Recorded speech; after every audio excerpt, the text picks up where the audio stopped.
Welcome to special analysis. నేను రమ మండవ. ఈరోజు అనాలిసిస్లో భాగంగా మనం తీసుకోబోతున్న టాపిక్ ఏంటంటే, జగన్కి నిజంగానే బ్యాడ్ టైం నడుస్తోందా, ఆయన మీద ముప్పేట దాడి ఎందుకు జరుగుతోంది అని చెప్పేసి నేను టైటిల్ పెట్టినాను. ఆ అంశం గురించి మనం ఇక్కడ డిస్కస్ చేయబోతాం. నిజంగానే జగన్మోహన్ రెడ్డికి బ్యాడ్ టైం నడుస్తోంది. రాజకీయాల్లో ఎత్తుపల్లాలు సహజం అంటారు చాలామంది. కానీ ఆ ఎత్తుపల్లాలను కూడా సమర్థవంతంగా బ్యాలెన్స్ చేసుకునే వాళ్ళే రాజకీయాల్లో ఎక్కువ రోజులు రాణిస్తారు. అందుకే పెద్దోళ్ళు చెప్తూ ఉంటారు ఎప్పుడు కూడా, రాజకీయాల్లో హత్యలుండవు, ఆత్మహత్యలు మాత్రమే ఉంటాయి అనేది. ఈ విషయం మాత్రం జగన్మోహన్ రెడ్డికి పర్ఫెక్ట్‌గా యాప్ట్ అవుతుంది. ఎందుకంటే అనేక సార్లు జగన్మోహన్ రెడ్డి చేసుకునే సెల్ఫ్ గోల్స్ ఏవైతే ఉన్నాయో, అది ఈరోజు ఆయన రాజకీయ భవిష్యత్తుకు కూడా సవాల్ విసురుతా ఉన్నాయి. రాజకీయాలంటేనే పులి మీద స్వారీ. ఒకసారి దిగితే ఆ పులి చంపేస్తుందని చెప్తారు. కానీ జగన్మోహన్ రెడ్డి ఈ సత్యాన్ని గ్రహించకుండా ఆయన వ్యవహరిస్తున్న విధానం ఏదైతే ఉందో, ఈరోజు నిజంగానే ఆయన భవిష్యత్తుకు కూడా ఈ పరిస్థితులు, రాష్ట్రంలో ఉన్న పరిస్థితులు సవాల్ విసురుతా ఉన్నాయి. ఎస్పెషల్లీ కేసుల విషయం మనం చూసుకుంటే, ఆయన మీద ముప్పేట దాడి జరుగుతా ఉంది ఈరోజు. ఆయనకి బ్యాడ్ టైం నడుస్తుందా అని ఎందుకన్నాను నేను అంటే, చాలా కారణాలు ఆయన బ్యాడ్ టైం నడవటానికి కారణమయ్యాయి. ఈరోజు జగన్మోహన్ రెడ్డి 11 సీట్లకు పరిమితమయ్యారు. ఏడాదిన్నర కాలంగా ప్రతిపక్ష హోదా కోసమో, లేకపోతే ఇంకొక రీజనో చెప్పి ఆయన అసెంబ్లీకి వెళ్ళటలేదు, గైర్హాజరయ్యారు. ఈ విషయంలో భారీ స్థాయిలో నెగటివిటీ మూటగట్టుకున్నారు ఆయన జనంలోంచి. ఇక మరోవైపు చూస్తే ప్రభుత్వం వైపు నుంచి కొన్ని వైఫల్యాలు ఉన్నప్పటికీ కూడా, ప్రభుత్వం మీద నెగటివిటీ కంటే జగన్మోహన్ రెడ్డి మీద నెగటివిటీ ఎందుకు ఎక్కువవుతోంది. ఎందుకంటే ఆ నెగటివిటీనే ఆయన ఏదైతే తాను 5 ఏళ్ల పాటు చూపించిన అరాచకాన్ని, ఆ భయాన్ని మళ్ళీ ప్రజలకు చూపించే ప్రయత్నం చేస్తా ఉన్నారు. అందుకే ఆ షాక్‌లోంచి కోలుకోలేని ప్రజలు జగన్మోహన్ రెడ్డిని ఇంకా యాక్సెప్ట్ చేసే సిట్యుయేషన్‌లో లేరు. సో, ఇది ఒక ఎత్తైతే, ఈరోజు జగన్మోహన్ రెడ్డి ఏడాదిన్నరగా ఎంత కష్టపడుతున్నా ఆ పార్టీకి మైలేజ్ రాని పరిస్థితుంది. ఒక జడ్పీటీసీ ఉప ఎన్నికలు ఒంటిమిట్ట కావచ్చు, పులివెందులు కావచ్చు, తన సొంత జిల్లాలోనే, సొంత కాన్స్టిట్యున్సీలోనే వాటిని కోల్పోతున్న పరిస్థితి అయితే ఉంది. సరే, ఇదంతా ఒక ఎత్తైతే, ఈరోజు జగన్మోహన్ రెడ్డిని కేసులు వెంటబడి తరుముతా ఉన్నాయి. ఒక కేసు సిబిఐ అండ్ ఈడీ. ఈ కేసులు జగన్మోహన్ రెడ్డి మీద ఎప్పటినుంచో ఉన్నాయి. ఆయన పార్టీ కాంగ్రెస్ నుంచి బయటకు వచ్చినప్పటి నుంచి కూడా ఉన్నాయి. ఆయన ఆల్మోస్ట్ 16 నెలలు ఈ కేసులో జైల్లో ఉన్నారు. 11 కేసుల్లో ఛార్జ్ షీట్లు పడ్డాయి సిబిఐ నుంచి. దెన్ 14 ఎన్నికల కంటే ముందు, ఏడాది ముందు ఆయన రిలీజ్ కావడం జరిగింది. అప్పటి నుంచి ఆల్మోస్ట్ ఆయన బెయిల్ మీదే ఉన్నారు. కొన్ని కండిషన్ బెయిల్ మీద ఉండి ప్రతి శుక్రవారం జైలుకి వెళ్తూ వచ్చారు. కోర్టుకు వెళ్తూ వచ్చారు పాదయాత్రలో బ్రేక్ ఇచ్చి. ఆ తర్వాత 2019లో తాను సీఎం అయిన తర్వాత తన ఫ్లెక్సిబిలిటీ కోసం, తాను పాలన మీద దృష్టి పెట్టలేను, నాకు ఎక్కువ సపోర్ట్ కావాల్సి ఉంటుంది, సో ఇవన్నిటితో నేను కోర్టుకి రాలేను అని చెప్పి అప్పీల్ చేసుకుంటే, సిబిఐ కోర్టు ఆ రోజు జగన్మోహన్ రెడ్డికి అనుమతి ఇచ్చింది. ఆయనకి ఫ్లెక్సిబిలిటీ ఇచ్చింది సిబిఐ కోర్టు. దెన్ అక్కడి నుంచి మనం చూస్తే అనేక కీలక పరిణామాలు జరిగాయి. 5 ఏళ్ల పాటు జగన్మోహన్ రెడ్డి కోర్టు మెట్లెక్కే ప్రయత్నం చేయాల. కానీ 5 ఏళ్లలో జగన్మోహన్ రెడ్డి తనకు తానే శత్రువులను పెంచుకునే ప్రయత్నం చేశారు, ఒక వెండెట్టా పాలిటిక్స్‌తోని.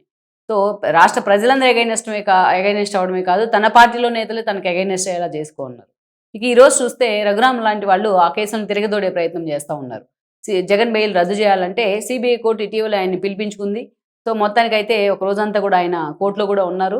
సో, నెక్స్ట్ ఫర్దర్ ప్రొసీడింగ్స్ విషయంలో జగన్మోహన్ రెడ్డి మీద కేసులు త్వరితగతినే ఫోకస్ పెట్టాలని కూడా చాలా సీరియస్‌గా ప్రెజర్ ఉంది. అటు కోర్టుల మీద కానీ, ఇటు ప్రభుత్వాల మీద కానీ.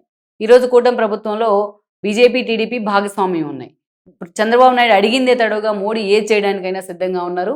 గతంలో 14 నుంచి 19 దాకా జగన్మోహన్ రెడ్డి కేసుల విషయంలో లైట్ తీసుకున్నట్టు ఈరోజు చంద్రబాబు నాయుడు తీసుకునే పరిస్థితి లేదు.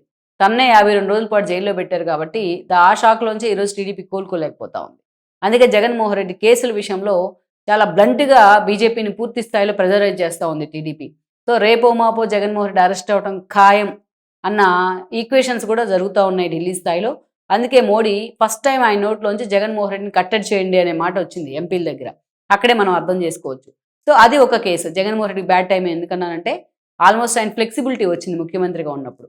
కానీ ఈరోజు ఆ కేసులే తనను తరుముతా ఉన్నాయి. అదొకటి. అండ్ రెండోది లిక్కర్ స్కామ్ వ్యవహారం. ఆల్రెడీ మనం ఎన్నో సార్లు చెప్పుకున్నాం. 350 క్రోర్స్ అంటేనే కేజ్రీవాల్‌తో సహా మనీష్ సిసోడియా దాకా కేజ్రీవాల్ క్యాబినెట్‌లో సగం మంది అరెస్ట్ అయ్యారు. సౌత్ లింకులు బయటపడితే అటు కేసీఆర్ పెట్టి కవిత దగ్గర నుంచి జగన్మోహన్‌తో లింకులు పెట్టుకున్న కారణంగా వాళ్ళ పార్టీ నేతలు కూడా అరెస్ట్ అయ్యారు. శరత్ చంద్రారెడ్డి లాంటి వాళ్ళు. అదేవిధంగా రాఘవరెడ్డి, మాగుంట శ్రీనివాసరెడ్డి కొడుకైన రాఘవరెడ్డి కూడా అరెస్ట్ కావడం జరిగింది. సో, ఇక వీళ్ళు అరెస్ట్ అయ్యారు. కేజ్రీవాల్ టైంలో.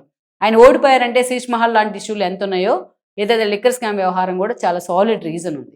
అట్లాంటిది ఇక్కడ అఫిషియల్‌గా అధికారులు చెప్తున్న మాటే 3,500 కోట్ల స్కామ్ జరిగింది అనేది, లిక్కర్ స్కామ్ జగన్మోహన్ రెడ్డి హయాంలో. ఆఖరికి మనం చిన్న రోడ్డు మీద, బండి మీద చిన్న ఐస్ క్రీమో, ఐసో కొనుక్కున్నా కూడా దానికి ఫోన్‌పే, గూగుల్ పే చేస్తాం. కానీ జగన్మోహన్ రెడ్డి ఓన్లీ క్యాష్ పేనే చేయించుకునేవాళ్ళు. డైరెక్ట్ క్యాష్ ఏదైతే. అందుకే లిక్కర్ స్కామ్ వ్యవహారాన్ని టీడీపీ చాలా సీరియస్‌గా తీసుకుంది. ఎన్నికలకు ముందు మనం చూస్తే పురంధేశ్వర్ లాంటి వాళ్ళు, ఎన్నికల తర్వాత చూస్తే శ్రీకృష్ణదేవరాయలు లాంటి ఒక ఎంపీ వాళ్ళు అమిత్ షాని కలవడం జరిగింది, ఆధారాలు కూడా ఇవ్వడం జరిగింది, ఈడీతో ఎంక్వైరీ చేయించాలి సిబిఐతో అని చెప్పేసి. ఎప్పుడైతే సిట్ వేశారో ప్రభుత్వం లిక్కర్ స్కామ్ మీద, రాజ్ కేసీ రెడ్డి దగ్గర నుంచి ఈరోజు వరుస పెట్టి అనేక మంది అరెస్ట్ అవుతూ వచ్చారు. జగన్మోహన్ రెడ్డి అనుచర గణం మొత్తం కూడా అరెస్ట్ అయింది. ఇక పొలిటికల్ అరెస్టులు చెవిరెడ్డి దగ్గర నుంచి ఈరోజు మిథున్ రెడ్డి దాకా అరెస్ట్ అయ్యారు. కొంతమంది బెయిల్ మీద ఉండొచ్చు, కానీ వీళ్ళందరూ అరెస్టులు అవుతున్న క్రమంలో ఈడీ కూడా ఈ కేసులోకి ఎంటర్ అయింది. ఈడీ కూడా ఫోకస్ పెట్టింది. జగన్మోహన్ రెడ్డి అనుచరులు ఇళ్లలో చాలా చోట్ల ఐటీ రైడ్స్ కూడా జరిగాయి ఇటీవలే. ఇక అందరి వీళ్ళు కూడా ఈరోజు బిగ్ బాస్ వైపే చూపిస్తూ ఉన్నాయి. ఈ కేసులో జగన్మోహన్ రెడ్డిని ఎట్టి పరిస్థితుల్లో వదిలిపెట్టే ప్రసక్తే లేదన్న మాట పొలిటికల్ సర్కిల్స్లో చాలా సీరియస్గా జరుగుతూ వస్తోంది. ఎందుకంటే ఈరోజు ఆయన లిక్కర్ స్కామ్ వ్యవహారంలో సీరియస్గా ఇన్వాల్వ్ అయ్యి ఈరోజు ఎదురుగా టీడీపీ మీద బురద పోసే ప్రయత్నం చేస్తూ ఉన్నారు ఆయన. సో ఈ కేసులో రేపో మాపో జగన్మోహన్ రెడ్డి అరెస్ట్ ఖాయమే. జగన్మోహన్ రెడ్డిని అరెస్ట్ చేయాలని టీడీపీ, కేంద్రం అనుమతి కావాలని TDP, so Chandrababu Naidu arrest చేసుకున్నా మాకేం అభ్యంతరం లేదన్నట్టుగా బీజేపీ ఈరోజు ఒకరికొకరు సిగ్నల్ ఇచ్చుకుంటా ఉన్నారు. సో రేపో మాపో ఉమ్మడి కార్యాచరణతో జగన్మోహన్ రెడ్డి అరెస్ట్ ఖాయం. ఆయన సిబిఐ కేసులోంచి బయటపడ్డా లిక్కర్ స్కామ్ వ్యవహారం నుంచి మాత్రం తప్పించుకునే ప్రసక్తే లేదు. ఇక ఇంకోవైపు చూస్తే వివేకానంద మర్డర్ కేసు. ఎప్పుడైతే 2019 ఎన్నికల ముందు ఈ కేసు తెర మీదకి వచ్చిందో ముందుగా జగన్మోహన్ రెడ్డి దాన్ని గుండెపోటు అన్నారు, తర్వాత గొడ్డలిపోటు అన్నారు, ఆ తర్వాత ఆయన ఎవరో చంపేశారు అన్నారు, ఆ తర్వాత చంద్రబాబు నాయుడు చేతిలో కత్తిపెట్టి ఈయనే చంపేశారు అన్నారు. ఏ నోటితో అయితే తను సిబిఐ కన్సల్ట్ అడిగారో తాను ముఖ్యమంత్రి అయిన తర్వాత అదే నోటితోనే ఆ సిబిఐ ఎంక్వైరీని వెనక్కి తీసుకున్నారు. ఈరోజు సునీత ఒక మహిళ అయ్యుండి అలు పెరగకుండా ఎక్కే గడప దిగే గడప లేకుండా తేడా లేకుండా పోరాటం చేసి మొత్తానికి భాస్కర్ రెడ్డిని జైలుకి పంపించారు ఆవిడ. ఇక లేటెస్ట్గా అవినాష్ జైలుకి వెళ్లే క్రమంలో బీజేపీ అండదండలతో జగన్మోహన్ రెడ్డి ఆయన తప్పించగలిగారు. కానీ ఈరోజు అదే బీజేపీ టీడీపీకి అండదండలు అందిస్తూ ఉంది. ఇలాంటి సందర్భంలో ఈరోజు మళ్ళా ఆమె చేసిన అప్పీల్తో సిబిఐ కోర్టు ఒక 1 monthలోనే పాక్షికంగా దర్యాప్తు చేసి ఆ కేసును క్లోజ్ చేయాలి అని చెప్పేసి కూడా డైరెక్షన్ ఇవ్వడం జరిగింది. అందుకే జగన్మోహన్ రెడ్డి పూర్తి స్థాయిలో తత్తరగిత్తర పడతా ఉన్నారు. తన తమ్ముడు అవినాష్ కనుక అరెస్ట్ అయితే అది జగన్మోహన్ రెడ్డి మీద, ఆయన మీద ఆయన పార్టీ మీద ఇంపాక్ట్ చూపించే అవకాశం ఉంటుంది. ఈరోజు ఈ అరెస్ట్ ఖాయమనే అంచనాలతో అవినాష్ రెడ్డి కూడా పూర్తిగా సైలెంట్ అయిపోయారు. అసలు పార్టీలో ఉన్నారో లేదో తెలియని పరిస్థితి ఉంది. ఇక ఇలాంటి సిచ్యువేషన్లో ఎలాగైనా సరే ఈ కేసులో వాళ్ళు బయటికి రావాలని అవినాష్ రెడ్డి అరెస్ట్ ఖాయమని సునీత కూడా చాలా సీరియస్గా ఫోకస్ పెట్టి ఆధారాలు మొత్తాన్ని కూడా సిబిఐ కోర్టులో సబ్మిట్ చేస్తూ ఉన్నారు. సో ఇలాంటి పరిస్థితుల్లో ఈరోజు జగన్మోహన్ రెడ్డికి అండదండలు అందించడానికి బీజేపీ పెద్దలు ఆయనతో లేరు. కనీసం ఆయన అడిగిన అపాయింట్మెంట్ కూడా ఇవ్వట్లా. తన తల్లి చెల్లి సెంటిమెంట్ డ్రామాలు ఆడి వాళ్ళని జనంలోకి పంపించడానికి వాళ్ళు కూడా ఆయన వెంటలేరు. వాళ్ళ మీద ప్రతిరోజు కేసులు వేస్తూనే ఉన్నారు. అలాగని భారతిరెడ్డిని దించుదామంటే అంత ఈజీగా జగన్మోహన్ రెడ్డిని చూసిన తర్వాత ఆవిడని ఎంతవరకు యాక్సెప్ట్ చేస్తారనేది ఒక చర్చ.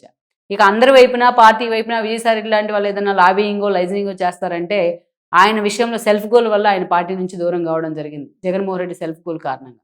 సో ఇలాంటి సమస్యలతో జగన్మోహన్ రెడ్డి ఉక్కిరిబిక్కిరి అవుతా ఉన్నారు. కేసుల విషయంలో ఆయన ముప్పేట దాడి జరుగుతూ ఉంది.